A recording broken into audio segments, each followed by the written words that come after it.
More tahini sa ating chickpeas. Gagawa tayo ng hummus. Tapos lagyan natin ng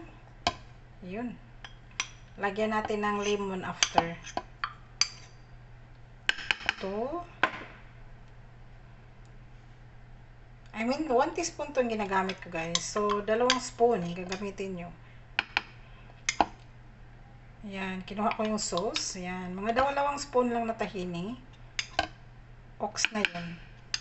Ayun. So, ngayon, lagyan natin ng lemon. Ito, tahini muna.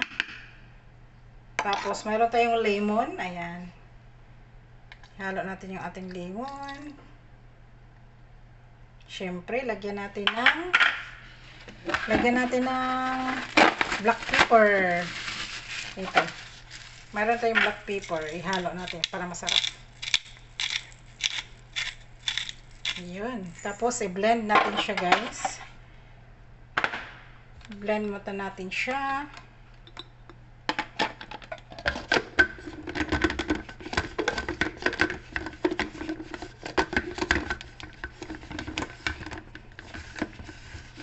Oops.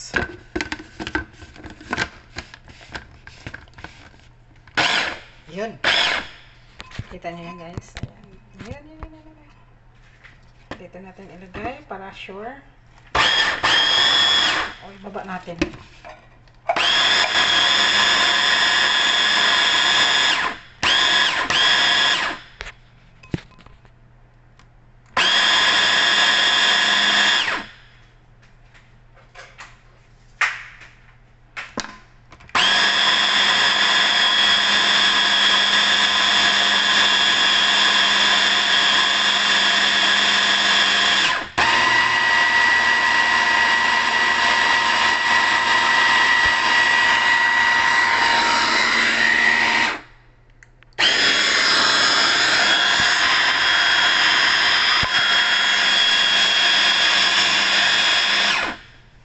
Check natin.